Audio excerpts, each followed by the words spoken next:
Hello, everyone. Welcome back to the Lesbi Real Podcast with your hosts, Genesis and Mariah. Good morning. Good morning. Hello. Still hoarse.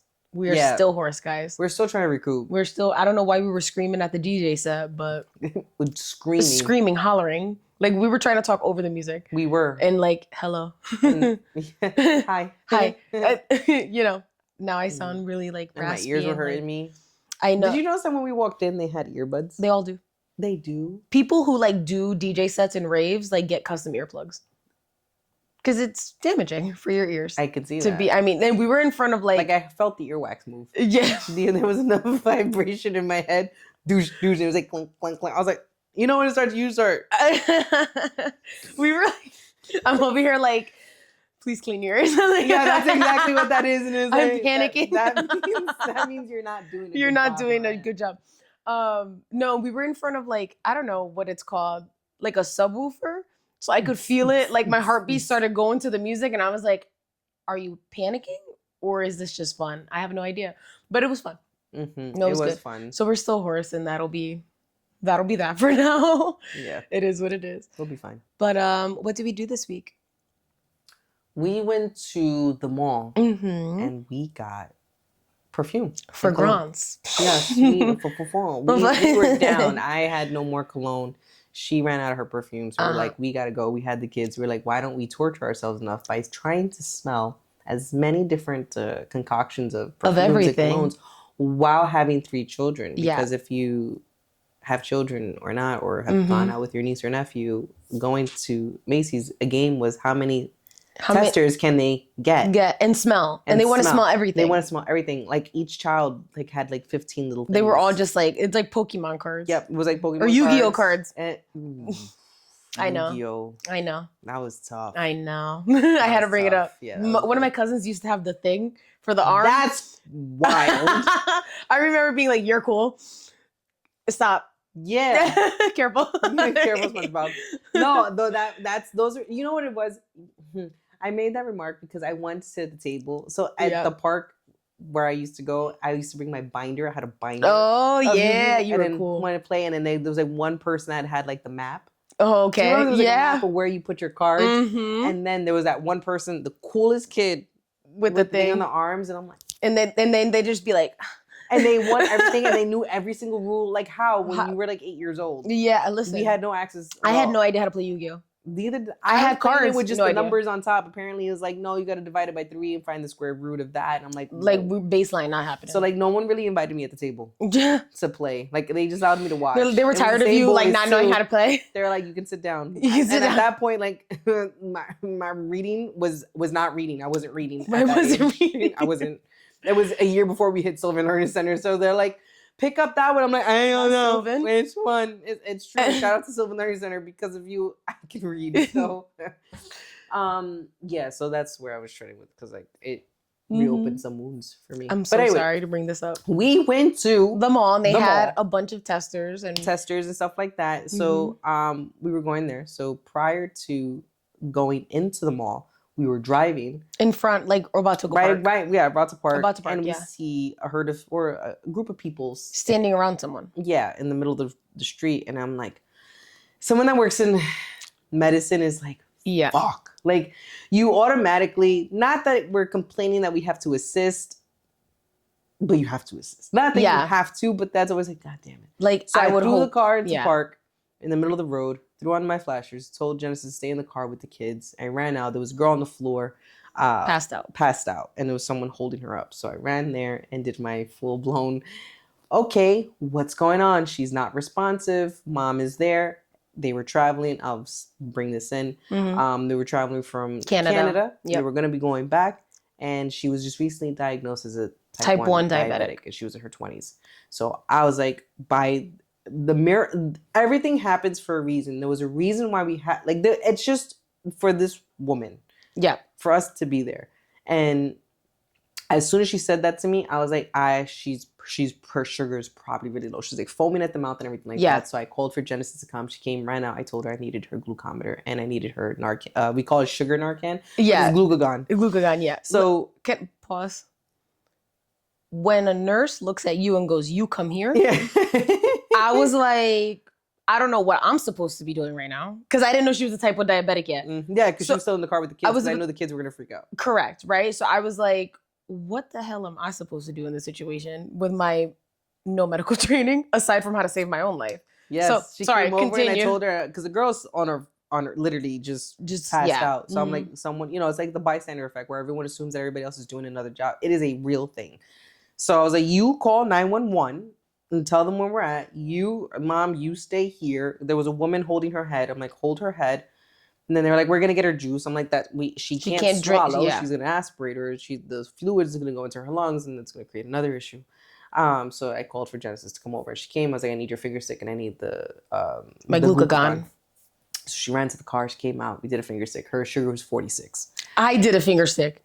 I ended up giving her the finger stick, and I was trembling because she did a great job. I have no medical training. I was like, oh my god. She's that none of that was happening. That's what it felt like. I felt like you're probably in the inside. Yeah. So I'm there being cool, calm, collect. Her sugar was 46, and if regular sugar is between 80 to 110.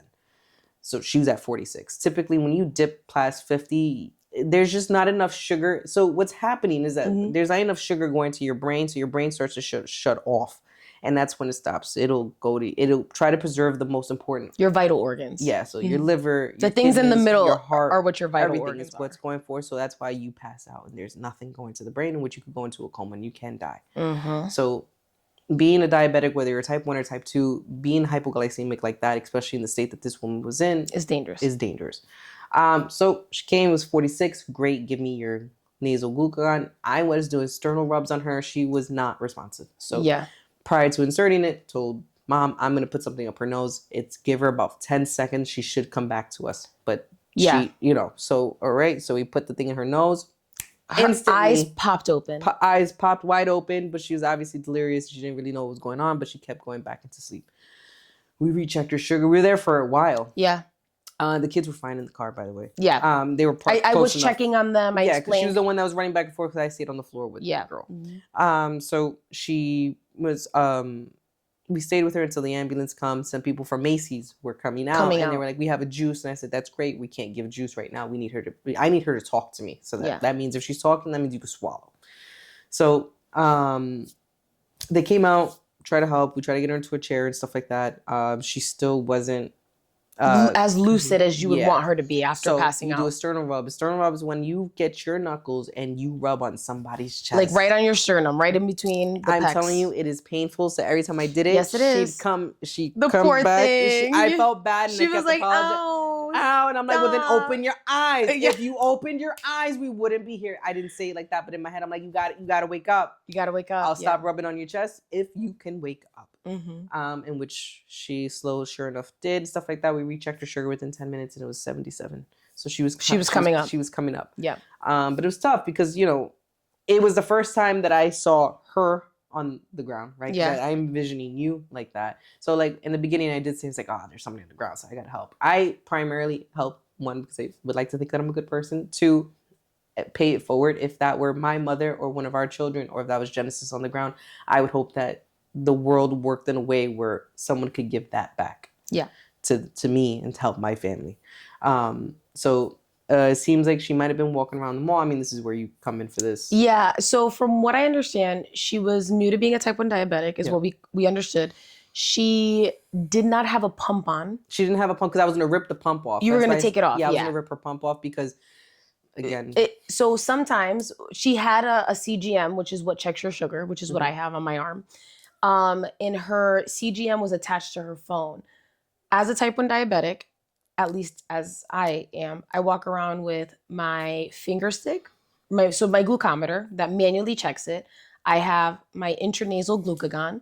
I have my sugar tablets, and like usually like a juice or like those applesauce packets. But I try to keep as many things around me. And like usually I bring my loose insulin, even though I have my pump on. But what if the pump? What if my pump malfunctions? So I have syringes. Like I carry everything that's going to help me in a situation, right? She did not have a finger stick on her. She did not have juice. She didn't have They couldn't anything. even access her phone because her mom didn't know her password. Her mom didn't know her password. They can't check her sugar on her phone. She doesn't know what her sugar is, yep. So I think, because this has happened to me before, I'm able to catch it a little sooner, right? Because you can start to feel it. I can start to feel it. But when you're new, sometimes you're not used to it. Sometimes you don't know how to read your body yet. Because, I mean, there is a lot. Anxiety? Can it be just tired or something like that? Yeah. My best guess as to what happened, because we weren't able to speak to them, because once the paramedics came, we handed that off. Once she was awake, you could tell me your name. There's no need for me to be here. I was able to give a report to the police officer came first. Right, that's right. The police officer came. I just gave him a report, meaning just the situation and background and stuff like that. And just was able to walk back into me. And then we kind of continued on our day. I think that she was walking around the mall, made a conscious decision that she was probably eating something like fast food that's super high on the glycemic index, which just means that the sugar is gonna hit your bloodstream faster than some other foods will. She probably gave herself insulin, probably miscalculated. So she's walking, she's doing exercise, she ate food, gave herself insulin, gave herself probably too much for the amount of food that she actually ate. Mm-hmm. And I think that is what ended up making her pass out and go so low. Because at the end of the day, it's kind of like this comedian was talking about it, like diabetes is such a serious thing, and then it's also treated with candy. Like, you know what I mean? Like, this is how you're going to save your life, is by eating candy. Here's this substance that if you take 0.1 is going to help maintain your blood sugar, but if you take 0.2, it'll kill you. Yeah. And it's a really... insulin's a crazy drug. Insulin is a crazy drug. It's really like, when you think about it, like, it's kind of scary to think that I have it attached to my body.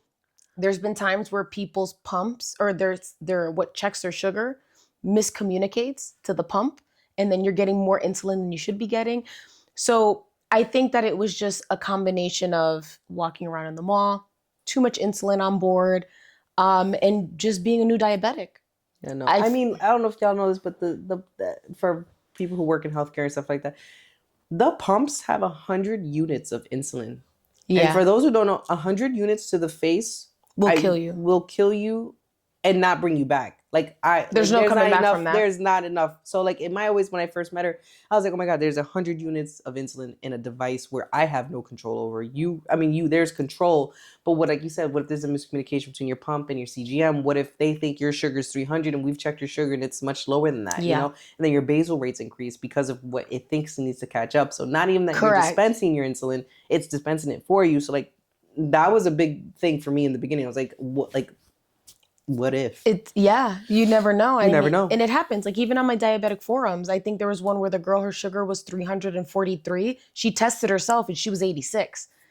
So 343, it's going to give you insulin. It's going to give you like 10 units to the face. Yeah, it's going to try to correct whatever your basal rate, that's going to correct itself. It's a bizarre thing. So seeing that happen, I was like, wow, like, what are the chances? What were the chances of us being there for that? And this is not to put us on a pedestal or anything like that. I'm just saying, what are the chances? I mean, it was divine timing. Yeah. Because truthfully, I mean, she was 46, unresponsive. When we got her up, we were there for 10 minutes. Yeah. We had gotten her up. Like, she was already awake, sitting in a chair, speaking to us, kind of. And the police officer came first, not the ambulance. So imagine we weren't there or anything like that. Yeah. It's a wild concept. So like I said, if that were to have happened to one of our family members and stuff like that, I would hope that they'd also be in a similar situation where we were. Mm-hmm. And it's kind of scary. Yeah. Because, like, to think, like, this could happen to me. Yeah. And, like, I remember, like, we got inside Macy's and I was like, I looked at you, I'm like, can we do a regroup with the kids? That was definitely not for them. Yeah. It was definitely for me. To talk it out. Be like, hey, I know that was scary. Like, let's, like, debrief. And because, like, after I was like, I had a lot of adrenaline pumping through me because I'm like, oh my God. Like, and I'm trying to test her blood sugar. I'm trying to figure out I'm like, oh my God, oh my God, oh my God. You know what I mean? Thank you. But it was scary. Direction. You were good. It was a lot. It was nice seeing you in action. But it was you saved her. It wasn't me. You saved yourself. Ooh. Don't do that. That was deep. Oh. That was a good one. Yeah. You saved yourself. It was a very impactful day for sure. Yep. And then only for truly for us to circle back, and then we go Just to a few weeks later, Shake Shack. No, we go to get food after pumpkin picking. Yeah. And we're at Shake Shack and we're ordering food. We have the kids with us. And our For oldest... those of you who... Yeah. I was going to say, our oldest has tree nut allergy and a sesame allergy. So as you can imagine, like, we're trying to, like, get away from bombs when we're out eating food. And you were asking, what does the sauce have in it? At Shake Shack. At Shake Shack. She's had Shake Shack before, but I think that I might have omitted the sauce from it, but also, I don't know. What's in the sauce? What's in the sauce? And the blank stare that came from the cashier. It was like I was asking what was 2 + 2 was. That, and I even, like, that's how dumbified it felt like. It was like... And then there was two of them standing there, and the way both of them were like, she was like, I don't know, mayo? And I was like, so she has an allergy. We're asking because she has an allergy. What's in? She goes, I don't know. And then it kind of brought me back to this moment of the diabetic. Cause I'm like, hold on. We have a child who has an allergy. We have to walk around with an EpiPen. Yeah. You can't tell me what's in this food? That's scary. And like, it was just wild to think that, like, we're walking around and, like, what if Stella would have taken that at face value? Yeah. And just ate it.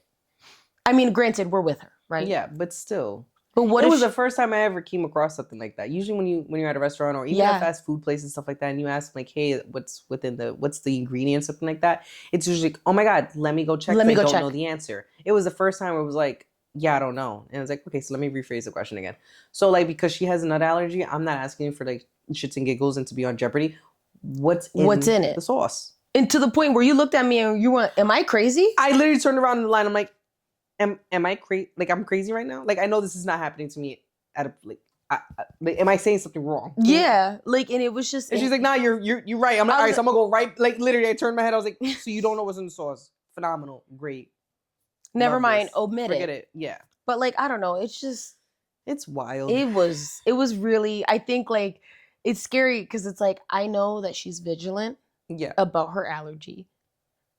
But, like, it's just scary to think, like, what if someone gives her the wrong information because they don't want to check and she takes that for face value? And it was just like, it was all these things, and it was kind of bringing it back all together. Like, there's just so many things we have to watch out for. Like, we don't even know. And, like, I don't think I've ever experienced something like that before. Like, because I mean, I have it, like, this is my first time, right? I have a different type of issue going on with type 1 diabetes, and allergies a whole different ballgame. But in terms of seriousness, the outcomes are the same if things aren't treated properly. Yeah. And, like, it's just dangerous. No, it's so dangerous to think, like, that's how, like, she has to operate in this world. Yeah. And, like, there's nothing. And, like, thankfully it's her, right? Because she's the most hypervigilant. She's the most hypervigilant. Yeah. Like, she'll go to a birthday party and ask once. And if based off of your answer, like, hey, is there nuts in the cake? And if the mom or the parent just hesitates, I'm good. Never mind. I don't want it. Yeah, I don't want it. I'm not doing it. I'm good. As a matter of fact, I'm not going to even eat the pizza. Yeah, like, she'll go that far. Yeah, she'll go deep and, and stuff like that. And we make sure at that point, then after they go to somewhere. Gets her something, her something so she could have felt included or something. But it's like, yeah, it's just, I don't know, man. It's crazy. It's crazy, man. It was really interesting. And I don't know. Because, like, I know, like, me and her have had conversations when... because she could relate to you. Yeah, like, she's had things like, why am I like this, essentially? Like, she's like, it's not fair that I can't have these things. And I'm like, I understand. I was like, I get it. You can't, like, sometimes we just have autoimmune things and our bodies are just gonna fight us. And, like, to kind of look at her, because she's little, like, she's little, she's 8. Like, for her to be like, why am I like this? And, like, I don't have an answer. Because I asked myself the same question. Why is my body like this? And I think that's why I'm grateful that you two have each other, or she has you to be able to have these conversations with. Because I know a lot of times she worries about how I feel or how anybody else feels and doesn't want to worry. But I'm happy that she's able to open up to you. So yeah. I appreciate you. Thank you. Honestly, she kind of killed it the other week. I was having a rough time. And Stella was so cute about it. Like, So I was a little upset because my dog Gus had injured his back, and he cried. He made a yelp. It was aggressive. It was, yeah. I was really like, he was screaming, and it's just a sound you don't really want to hear. And I was in the middle of doing her hair, and like, she has this beautiful curly hair, so I'm always like, come here.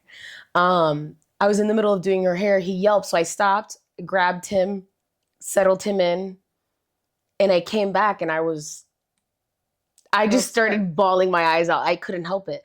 And it was really cute because she was like, it's going to be okay. When you're done, can I give you a hug? Because I also had gel in my hand, like trying to do her hair. And she's like, it's going to be okay.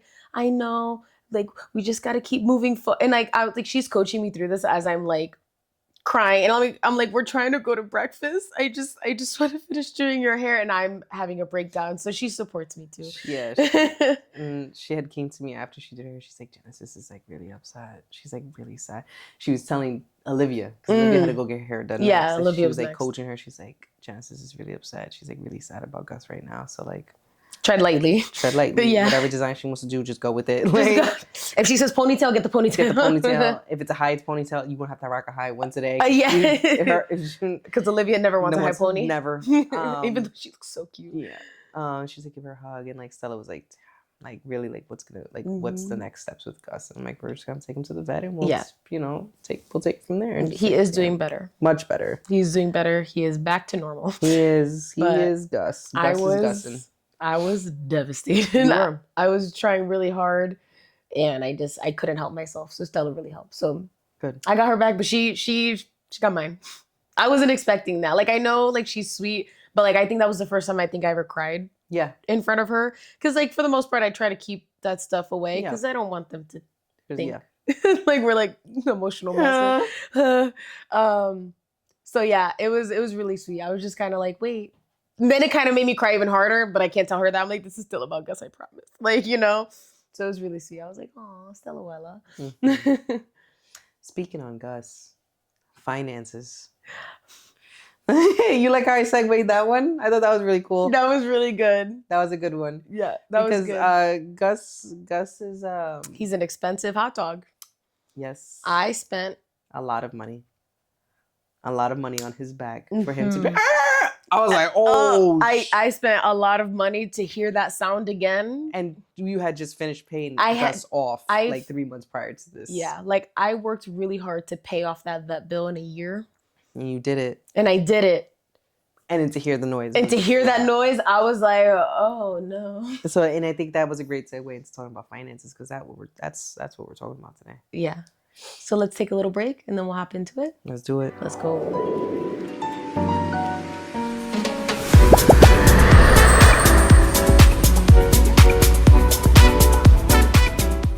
Welcome back. So, that was quick. Let's talk about money, money, money. Copyright. There it is. That was it. That was a good one. That was a good one. I like that. No, so I guess I wanted to touch on finance. I know a while ago we did ask people, oh, like, what topics do we want to cover? And one of my old coworkers, shout out to Sarah, from Connecticut, she was like, hey, finances, which I can completely understand, because I feel like I did a big move, right? I switched jobs, moved to a new state, different states mean different things. What does money look like? What do finances look like? So she was interested, like, hey, what did y'all do? Mm-hmm. And let's chit chat about it. I guess let's start with, when I moved to Jersey, we all know that. Yeah. So you came down to Jersey. Mm-hmm. In order for you to come to Jersey, you had to get a job. I need health insurance. She needs health insurance. As a diabetic, I need the health insurance. A job. Yeah.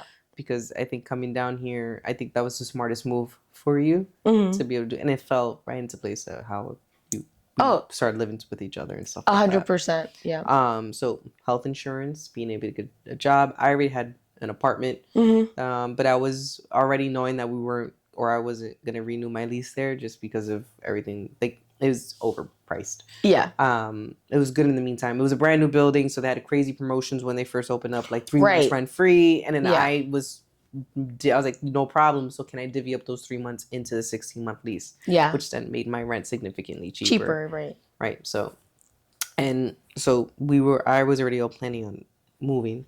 And I had to get a job. So I started grinding. She applied. Really aggressively in the state of New Jersey. Yeah. I was going in. I remember because if you go on Indeed, you can like make your resume on there, but you can actually download it as a PDF and then edit it. So instead of you having to format everything, it just formats it for you. And then I just made it cute. We're not sponsored by Indeed. We are not sponsored by Indeed. But so I did that. I revamped everything, you know, kind of put in what my old work experience was. I did tell my job at the time. I was like, hey, I'm looking for jobs in Jersey because the way that the organization was set up, I could work from home, but some of my responsibilities couldn't be work from home. So the transition wasn't going to be as smooth. So it wasn't something I was able to do to maintain that job, which I was really sad about because I really liked it. But it just wasn't going to work to be work from home for that position. So I was like, okay, fine. So I told them I'm going to start looking for positions as soon as I find my job and get my start date. I will let you guys know. Yep. And that's, I think I started in October or November? I think more like November. Yeah. I think more because I remember that grind happened right after your birthday for the most part. So I started kind of like the preliminary work and then I just started applying to every place. I actually logged on to like at my current job, I logged on. I had applied to 12 positions at my own job alone. Yeah. Because it's a hospital. So there's plenty of things to do, right? But then alone, I went insane applying for jobs. I think I had 3 separate interviews, but I'm telling you, like, maybe you applied to 10 to 15 jobs. 10 to 15 jobs, yeah. Monday through Friday. I was like, anybody within reason though. Yeah. Because there's also like a certain amount of money that I had to make. I had to make sure that the benefits made sense, you know, because I'm also, moving to Jersey, and Jersey, the cost of living in Jersey, I think is similar to Connecticut. The county in which we're in is a bit more expensive. Yeah, it's a little bit more expensive. So I knew I'm like, you got to bring more to the table. And also I wanted to make sure that I could be like a fair addition to the unit. I didn't want to feel like I was mooching because I feel like it's easy to feel that way when naturally you make less than your partner. So I wanted to make sure I'm like, what am I bringing to the table? Because money is not what I'm going to be bringing. And this is how I was thinking. Let me put it that way. I didn't think I was going to be bringing enough money. So I'm like, how can I help in the home make things cheaper? So I remember my goal was, can I find a job that's going to give me a better schedule so we don't have to hire outside help for the children? Because that was the thing. I was paying for a sitter in the morning and evening time. In the evening. And I think that was, I realized how pricey that could get. It was pretty expensive. And I was like, can I make it that I can rid this expense for you? Yeah. Because at the end of the day, that just helps everyone. So that was I was like, I want to make enough money. And this wasn't asked. Because this is also my first time juggling something, not juggling, but doing something like this with mixing finances and having kids and because truthfully, if it was just you and I, we could live in a studio apartment. Right. But that's not my reality, nor is it yours. And we have to have a home and we have to live in a certain place and we have to live in a certain area next to our schools and stuff like that. So there's a lot of limitations as to where we can and cannot move. Yeah. And I wanted to make that process seamless because we've talked about this before. I feel like you shouldn't get into a relationship with someone who has kids if you're not willing to be a part of the family unit. Yeah. Like you don't get to just put them aside or push them away. I'm coming in as an addition into the family, not as you handle that and we can go out when we go out. Which I've met couples that are like that. I've met couples, if it works for your relationship, that's great. Right. But I've met couples where one person has their children and on the weeks that they have them, that's their time. And you're more of like, okay, well, I'm gonna be out with my girls or I'm gonna be going out to the bar and there's no association. Yeah. Like with you've come in and you're like, all right, so what are we doing this weekend? Or people invite us out or like friends of yours will invite us out and it's like, yeah, we're busy that weekend. We have the kids. And we understand when we have the kids, we try our best to stay with them. And if we make plans, if we have friends who are okay with our children coming with us, that makes it even better.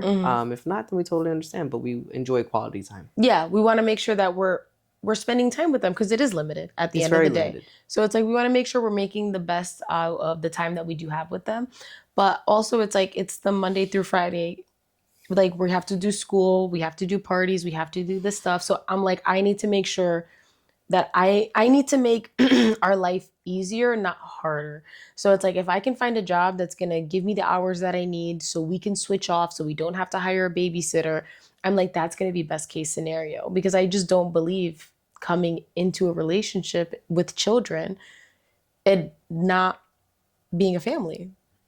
No, like, I mean, but that's not everybody's train of thought, and that's what I'm extremely yeah. grateful for, because these conversations just came out so naturally and stuff like that. And like I said, it's also my first time navigating this world of like, I can't not expect, nor can I ask, hey, can you pay for half the rent? Or hey, can you do this? Or hey, can you do that? Because that's a big ask, right? In general. Yeah. So to be able to come in naturally, and like these conversation flows just came out so, all right, so this is what I'm doing. I'm going to take a position from 9 to 5:30. 9 to 5:30, so I could do drop off. It was like, I didn't even have to ask. Yeah. Well, because I mean, naturally at the time, I mean, you are now, but at the time you were getting up pretty early in the morning to go to work. Yeah, I mean, when I was still doing my 312s and stuff like that, I'd be out of the house, and it's hard to find a sitter. I'm out of the house by 5:30 in the morning, and I don't get home until almost 8:30, 9 o'clock at night. So to have a sitter for that long, and to have separate shifts, technically, it's really, because they do drop off and pick up, but when they're in school, like, they just have to go do stuff. Yeah, and it's hard to have somebody do that, to do shifts, because a lot of people don't want to do that, especially coming at 5:30 in the morning. You know what I mean? So that's early. Yeah. That's a lot. And like, a lot of sitters are usually young. Like, so waking up that early is not their forte. You know what I mean? So I wanted to cut that out. No, and it was a great relief off of me financially, and knowing that the kids are with somebody that's family. You know what I mean? It's supposed to, there was nothing wrong with our sitter, but I'd rather have family than I have a sitter. Yeah. Be at home. And I mean, she was great. They loved her. Yeah. But it's different. At the end of the day, I would rather our resources be used for literally anything else. Cooking. If we can help it. Oh, cooking. Yeah. I mean, that's a phenomenal asset. Mm-hmm. I no longer know how to use a pot. I don't know how to boil water. I'm really good at still making, I think I make a mean bowl of cereal still. But no, your garlic chicken pasta is my garlic chicken pasta. It's so good. But I mean, it's nothing compared to what she does. So like, that's a huge asset. The kids are able to actually eat full-blown meals and something culturally related to us, because that's something that I've always wanted them to have. Yeah. To be able to eat the rice and the beans and the chicken and anything that's Puerto Rican dishes, I feel great. Yeah. So that's another asset that that money can't buy. Oh, baby. So then so I got the job. You got the job, sorry. Yep, I got the job, and I remember, like, I was technically making more money. You technically make more money now. I make way more money now than at my... less responsibilities. At my old job. Significant. Like, I was managing programs at my other job, and now what I do is just not... No, so don't placate it. It's not that it's not difficult, right? Because you've won a lot of awards at work, and you haven't even been there for a year. So don't placate what you do. I mean, I love what I do, but the amount of responsibility and how much it's decreased, and it's just, I have more of a constant, right, at my job. Better benefits, like way better, like health benefits. Yeah, like, I don't have to. Insurance and everything. Yeah, in terms of insurance, I don't have to pay a lot of money at the pharmacy anymore. I was paying a lot of money at the pharmacy, and I go to the pharmacy a lot. And then now it's like $10. I remember the first time that was an emotional experience. It was really emotional. I went to go pick up my my insulin pump. Yeah. And before, like, when you look at the prescription, you know how it tells you what the price is, and then it says how much you pay. A 1 month supply of my Omnipods, or my insulin pump, is like $1,500, right? And like, at the time, depending on how many times I had to pick up, because sometimes you use more or less depending on your activity level, your insulin, what trip. Correct, yeah. So if I picked up on time, like using my pods the way I was supposed to, then it would be like, oh, your copay right now is $50. And sometimes I would go and it'd be $150, right? And that's just the pump. That's not my glucometer, my Dexcom, the transmitters, the everything. Like, everything keeps shifting. And there was times where at any given time, it was anywhere from maybe $50 to $175 at the pharmacy. And I was still paying a decent amount of money per pay period. A lot of money. Yeah. I was paying a lot of money per pay period for my insurance, and I picked a better plan because I knew that I had health issues and I wanted to make sure I had better hospital benefits in the event that I'm ever hospitalized. Knock on wood, I have not been yet. And then I come to my new job. I want to say I pay about 75% less in my benefits, in my insurance. And it's my health insurance, it's dental it's short-term vision, it's long-term. I have voluntary, it's like voluntary accidental I got like good. I got a bunch of like life insurance policies and like things if I were ever going to the hospital and I can't get paid from work, they'll pay me like, and I'm paying a fraction of what I paid. And I have like and your 5 insurance policies. Yeah, you know what I mean? Your copays is almost nothing. My copays. So for my diabetic supplies, I actually pay nothing. I actually pay more for my dermatologist stuff than I do my diabetic supplies. That's crazy. Which is insane. Yeah. It's insane compared to now. Like I didn't want to go to any more specialists because I'm like, I don't want to keep paying copays. I'm like, it's kind of getting crazy, you know?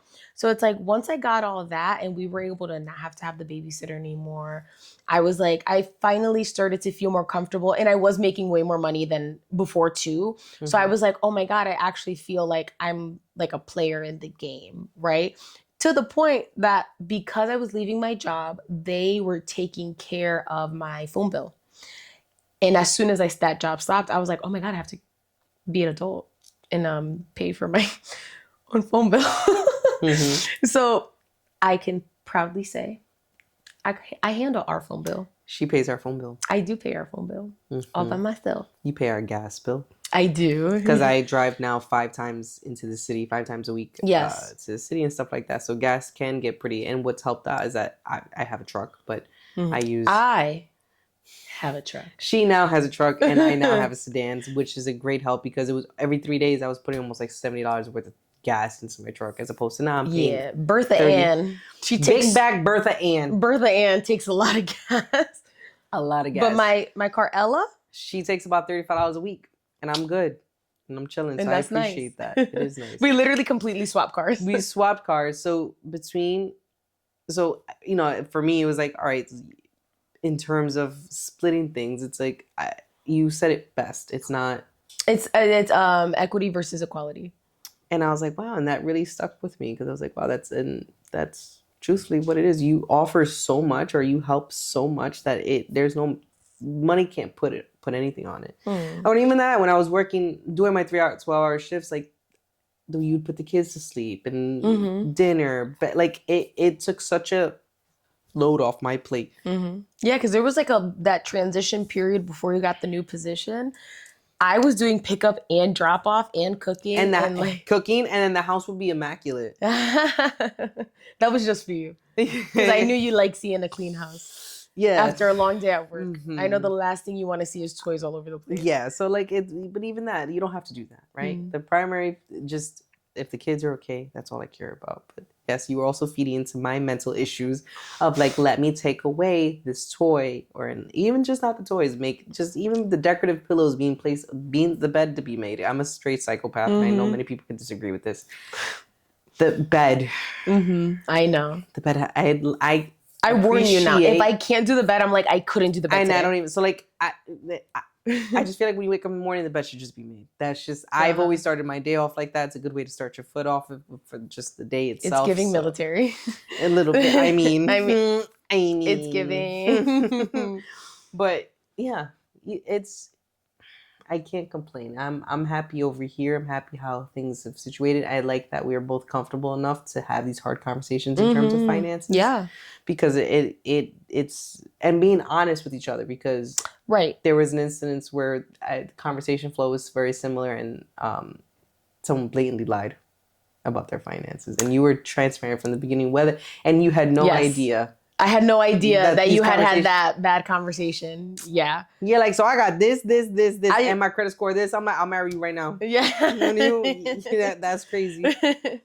No, 100%. As opposed to before, it's like, I got this, and it's like, wait, but that don't add up. But and then when I really saw it, you know. Yeah, the finances didn't line up in the way that you thought. And it, as important as it is, finances are important. Yeah. It's how we survive in this world. It's how we survive, and it's how we build off of goals and stuff like that. And it's something that has to be had.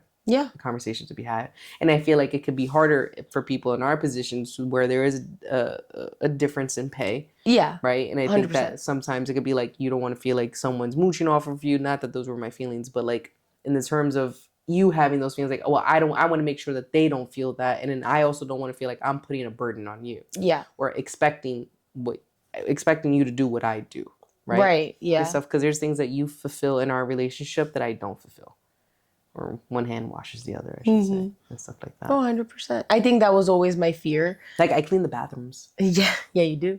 I do laundry. You do a good job. I do laundry. I hate little people clothes. I know. And there's a lot of little people clothes you gotta wash. I hate little people clothes so much. That's the only time where I try to nudge her and be like, can you just help me fold these people? Yeah, I do try my best to do that. I hate that. Our clothes I can handle. That's not a problem. Yeah. It's the little people clothes. It's like trying to turn these little jeans inside out and your handle fit. Yeah, and I immediately get angry and just want to throw it, and I can't because then if I don't do it, they don't have clothes. So like, it has to be done. Yeah, no, 100%. But I think that was like a big hesitation of mine is like, what if I'm not able to give enough financially? Because like you never want to ask someone to step down from where they're at. But I think it's also unfair to someone who does make less money. Like, for example, like there are some couples, there's nothing wrong, half and half no matter what. Yeah.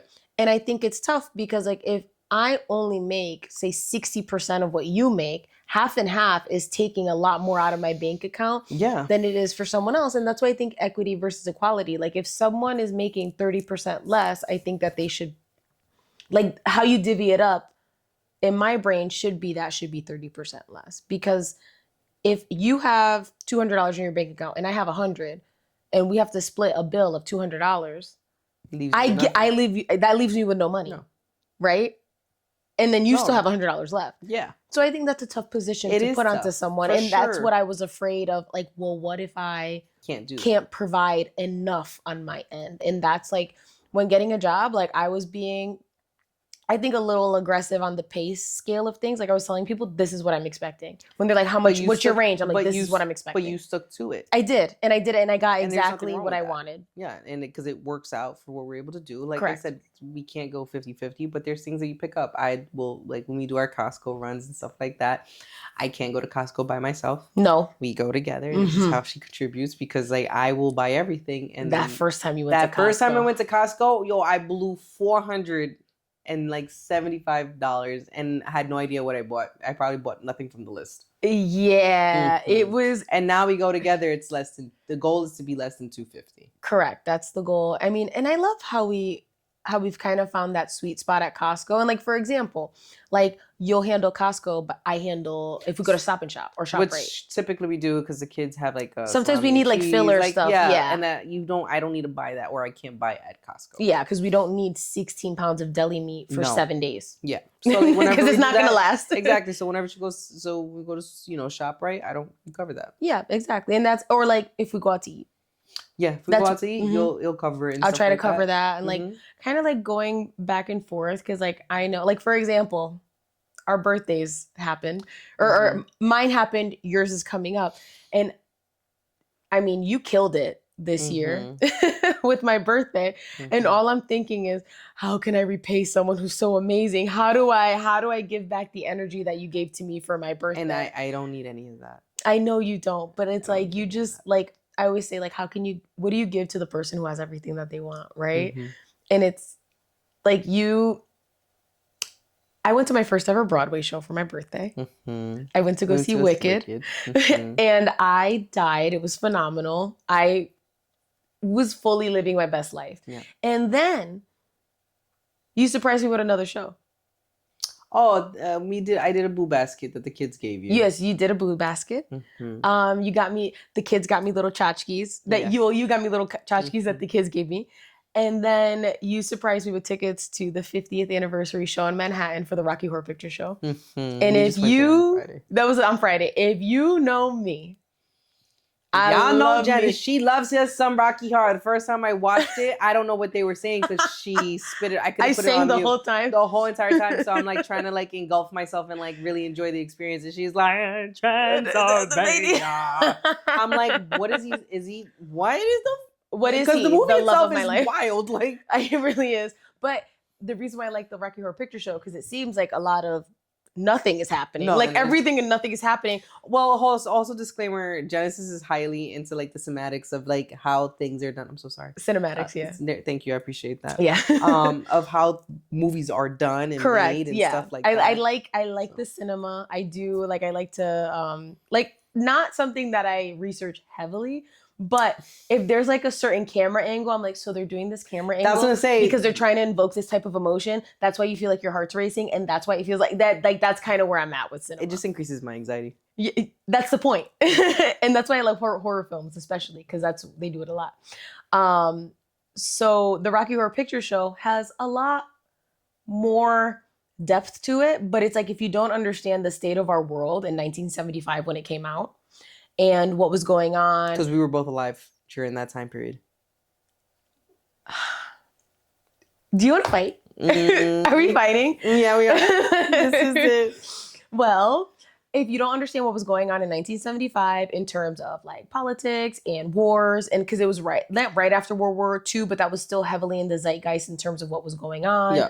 You know, with like communism and Russian spies. I think and like the Cuban... There was something the Cuban Missile Crisis? Yes, I think it was also during that time.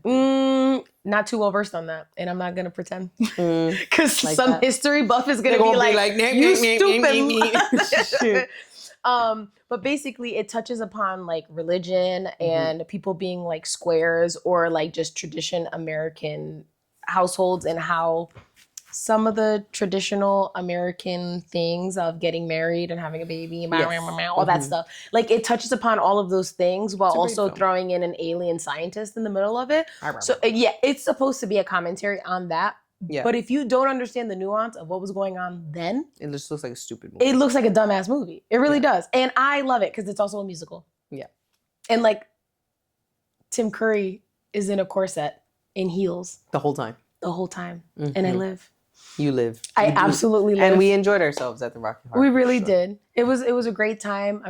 I was so like fulfilled in so many ways because like not everyone's in my past, not everyone has encouraged my love of the Rocky Horror Picture Show because it's dumb and doesn't make sense. And then you're just like, it doesn't make sense. And we're going to enjoy it. Yeah, we're going to do it. And we're going to enjoy this together. So maybe after our little break, we will kind of discuss maybe kind of some of the other things that we do to kind of help each other with finances. And we'll be back.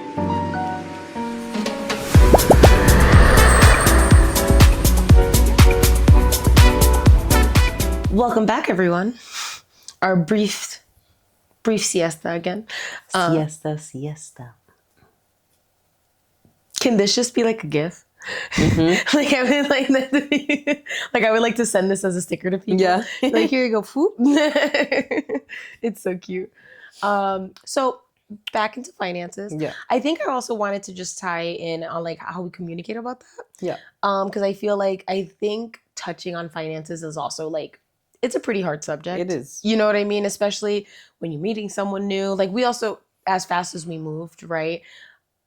I don't think we moved fast. I think we moved at the appropriate time. I mean, like, I guess in comparison for everybody else, there is no comparison. Yeah. We went at the speed that we were supposed to go. 100%. Because we did everything our way, which is what's important. I think, like, broaching these topics can be really awkward and difficult because it also depends on how you were raised. Yeah. In terms of finances as well. I know on my part, my mom was very open about everything all the time. There was no like if, ands, or buts about finances for me. So I guess in my case, I'm really used to being transparent. Likewise. I remember the same way. Yeah, like I remember being in high school and like people would like mention something about finances or like getting a car. And in my mind, I'd be like, so you have this money saved up from birthdays, whatever, parents giving you stuff. But I'm like, but you don't have a job. So I'm like, well, and I remember being like, well, how are you going to maintain the vehicle? Have insurance or get gas or like, is this going on your parents? Like, is this on you? Like, I just remember realizing, I guess, like the lack of understanding when it came to finances with some people who were my age. And I guess I just didn't realize how much people didn't talk about it. Yeah. You know, and like, for example, like if I was a kid and I'd be like, hey, can we get McDonald's? My mom would be like, so I paid this, I paid this, I paid this. So like, would it be cool if we just made dinner at home? Maybe we can save McDonald's for later. And I'd be like, yeah, that makes sense. Cool. I can understand why maybe not today, you know? And I think it just made it a lot easier to process things versus I feel like there's sometimes where I've noticed where parents, to make sure that their kids are happy and have everything they need, kind of sometimes push themselves beyond their means to be able to fulfill these things. And I feel like being a little bit more honest might be better in the long run instead of like kind of setting unrealistic expectations of what you can bring to the table. Because I know in my case, it made me really appreciative of the things that I did have. Because like, for example, my mom got me for Christmas, or no, it wasn't for Christmas because my mom couldn't get me the Wii for Christmas. And I remember it came, I want to say like a little later, like around in February. And I remember being like, holy crap, I waited for this. And I remember playing, because my mom had gotten me Guitar Hero. I played Guitar Hero so much that when I would stop playing, the walls would move as if it were the strings that you were supposed to hit. And I just remember feeling like, I don't know if it's because I had to wait or because it was never like a pressing issue for me. Like, please get me this now, right? So I don't know what ended up being, but it just felt more gratifying because I knew that I was patient and I got it. And I just remember like appreciating like everything I received because I was just like, when it's not the time, it's not the time. And I don't know, I feel like it just made it more gratifying. So I guess like I wanted to broach for us, like, well, how do we start talking about finances or working on that? I feel like it was pretty seamless though, like at least in our case. No, I mean, for sure. I mean, there's things that have occurred between my car or things that have came up and certain bills and stuff like that where you, instead of me having to ask or to try to engage in this conversation flow with you, you just very much, hey, so we're going to figure it out together. Or, hey, instead of this, why don't you always have an answer to something or advice to give, and things that truthfully don't really pertain to have to use solely. It's usually just solely a me thing.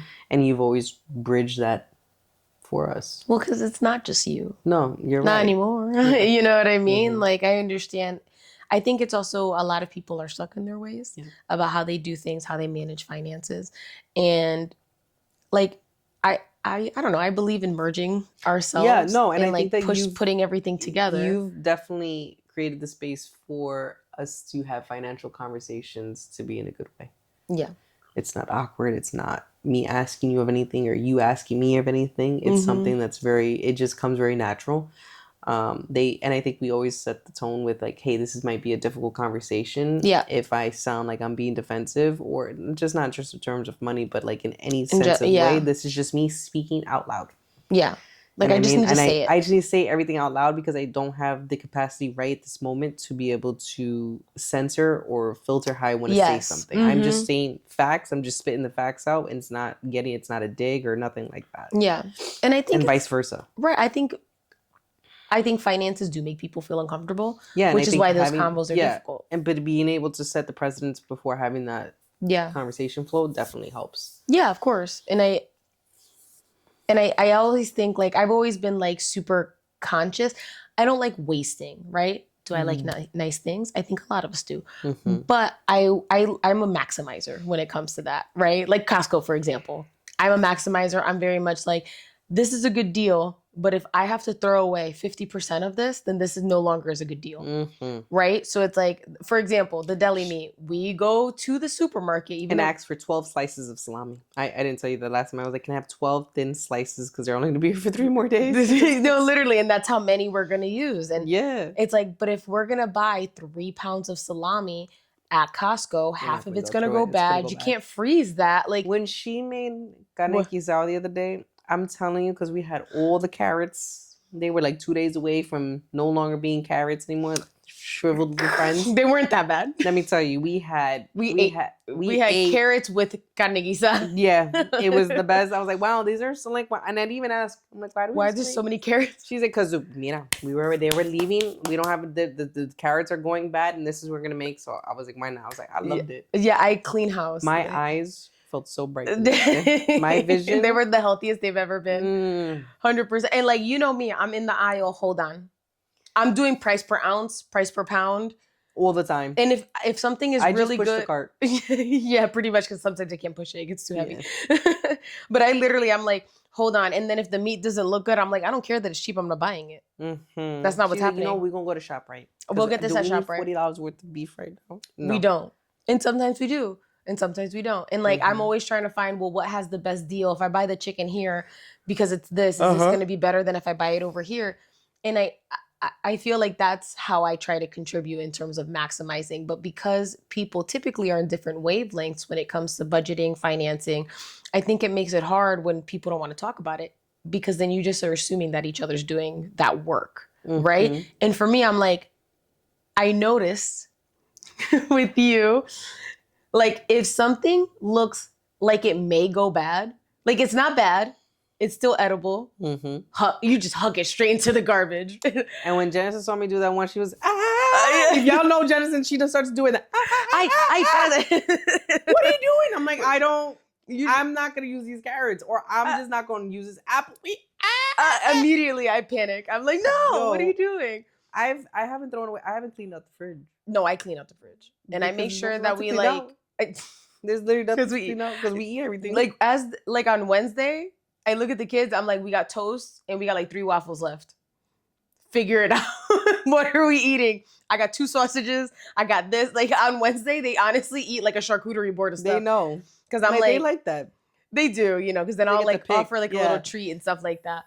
But I'm like, I want to make sure that we're using everything, because anything we throw away is a wasted resource. Sure. I want to make sure that we're getting, like I asked the kids, what do you want to eat? Because if you don't like this snack, there's 60 more of them in there because we went to Costco and bought them. So I want to make sure, do you guys like this? And it's just nice that that's a responsibility I like to take on. Like we go to Costco, I want to budget. What should we get? What should we do? You do the list. I like to create. The things that I don't, and that's another way you contribute. You handle the kitchen.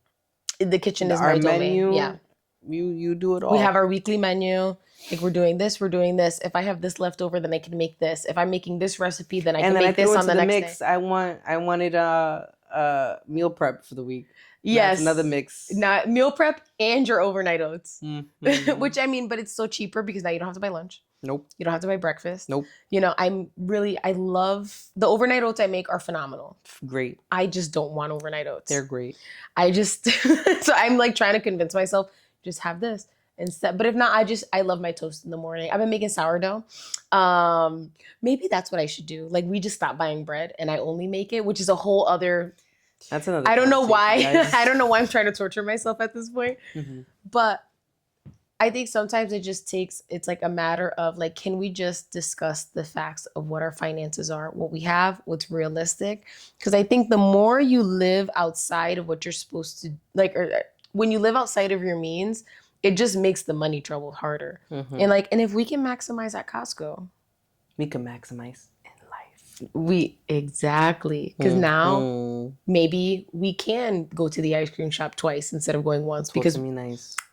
Like I would rather spend our money elsewhere on experiences. Yeah. Like let's take the kids out to do X, Y, and Z. And why can we do that? Because we had meal prep, because we had this. Like I make cold brew at home. Yes. So we don't have to go to Starbucks. Don't get me wrong, we still go. Starbucks, Dunkin' Donuts. We still go. But in the morning, instead of having to stop, like make it at home. The cold brew I make, I think is good. It's phenomenal. I love it. It's pilon. It is. It's really good.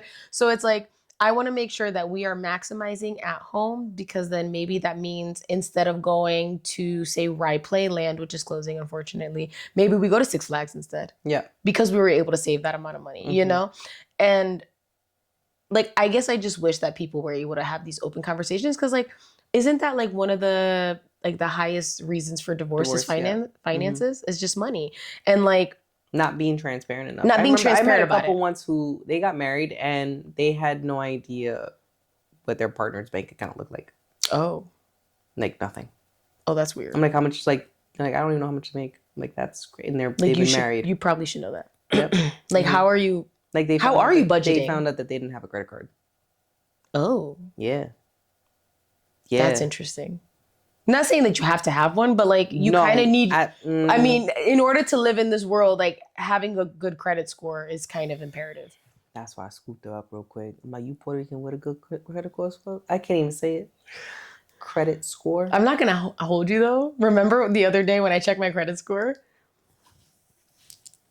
I gotta put a ring on it. All I gotta say is I checked my credit score the other day and it was giving Greenwich, Connecticut. Wow. I'm just saying. Pero tú eres fan. I won't say what it was, but like I looked at it, I was like, you would think my name was John Smith. Stop, child. I was like, I have never seen a credit score that high. Good for you. I'm proud of you. I like dabbed my tears. I was like, I'm doing phenomenal. You're doing great, sweetie. You're doing good. So I like, and that made me happy because I feel like I've always been like, get a credit card, don't go over your limit, spend only under a certain percentage, pay it off every month in full, no matter what. Like I was very strict on that, right? And like I remember building my credit score when I went to go get my first car. When I tell you, he was like, "This is your interest rate," and I was like, and I'm gonna say it. Say it with your chest. It was under 3%. Talk to me nice. Mm-hmm. Talk to me. I was like, because I've been working on my credit score. That's why that was like that. Mm-hmm. It like I remember being so proud because I was like, as you should be. My friends were not getting those interest rates at all. Like not even a little bit. So I from a young age realized I'm like, this is how the world moves. Yeah. You like in reality, the better credit score you have, the cheaper things can be because of the interest rate and like everything like that. And I feel liability. Right. And I think the more people that can talk about it and be comfortable talking about finances, like I'm not saying like I'm some financial guru. I'm definitely not. Neither. But I think I think there is some basics that maybe if people were more open, even with friends, just more open about how did I do this? How did I do that? And just talking about it, I think that everyone can start to benefit from it, even at work. For sure. Even, I mean, I know they don't want you talking at work, but they're very much like, don't talk about your salary. No. I want to know how much we all make because if you make the most and that means they can afford you, that means they can afford the rest of us as well. Exactly. So let's move up in the world. Let's figure that one out. But no, I think, like you said, how we were able to bridge our conversation flow into finances and to make it into something we could grow from as a positive as opposed to just being negative sometimes. Yeah. Is good. Yeah. And I do like talking about like, these are like dropping the facts first. I think it's really important. Like you said, I'm just going to say this without sugarcoating it because you can't sugarcoat numbers. Nope. You can't fluff it up. This is the reality. It's the reality. If $500 is the bill, how are we going to do it? How are we going to move with the $500? Yeah. And I think it's really important. Like, let's just say the facts. Let's be realistic about what's in our bank account. Like, we have like a rough budget that we're trying to follow. I mean, and now we have a wedding. Yep. Like that was... that's our next conversation on like, what do we do? And like, I've never gotten married, right? Mm-hmm. Like the biggest party I ever threw, I was my quinceañera and my mom did that, right? Yeah. So it's like, this is my first time where I'm like starting to look at stuff and I'm like, yeah. So we're not getting married in Jersey. Got it. Heard it. Not doing that. Like it's expensive. And it's like, well, we have to plan for a wedding. We may travel for our wedding. Like, what is our honeymoon going to look like? Do I want our money to go here versus here? We have to bring the kids. We're going to have a bridal party. There's like things that there's like a lot of things. There's a lot of moving parts that require money. 100%. And it's like, and I also like, even now, like I'm going to be a bridesmaid for Invest USD. And even now, like all the bridesmaids were getting together. Okay, so what's everyone's budget? What are we looking like? Yeah. Who has this? Who has that? And I like that we are all being open. Like what's going to make everyone feel the most comfortable? Because at the end of the day, we want to have a good time. But if someone's being put out because say 3 of us are at this level and the other 2 are not, that's not fair. Yep. And I want to readjust. You just got to readjust everything. And like so far, it's been great. So I've been really grateful that we've been able to like have these conversations because I think it's really reminiscent of how I grew up and my mom just being like, this is what finances look like. 100%. Yeah. And I've also been looking into things recently because I do want to make more money. Yep. Right. So I've been toying around with the idea. Don't hold me to it. Don't hold me to it. Say it. Out loud. Mm-hmm. Say it. It's the skin of a killer, Bella. Anyways. Mm-hmm. No, I've been toying around with the idea of maybe possibly going back to school. And we're not going to talk about it anymore. That's it. Okay. We have a podcast, cannot talk. No, I'm just kidding. But possibly toying around with the idea of going back to school. I think the both of us were pursuing our education and stuff like that. We're just trying to figure out what's the best for both of us and what would work best for our family. I've been looking, you know how like when you work at a hospital, there's like internal job listings that you can look at. And I'm always perusing them. And there's like a few things that have caught my eyes. And in terms of schooling, I like what it looks like. It's something that I've been interested in. And I'm like, well, if I can just do two years of school, but it would technically be in the medical field. Yes, it would be. And I think that it's something that if you would like to pursue, you have my support and everything that you want to do. I think going back to school for either one of us will be a sacrifice in time and money and everything like that. But I think it's absolutely worth it. Yeah. Right? For sure. Especially if it's something that you're interested in and stuff like that. And it's just about doing it. And I just want to be able to, I want to add more. I think I do. Don't get me wrong.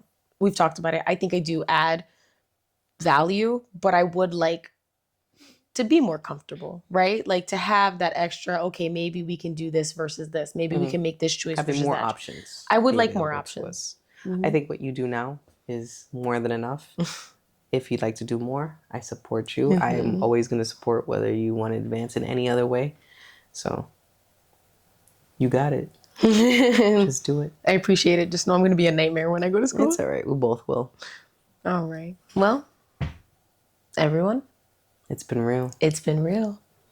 And we'll see y'all on the next one. Bye. Bye. Good morning. Good morning. Mwah.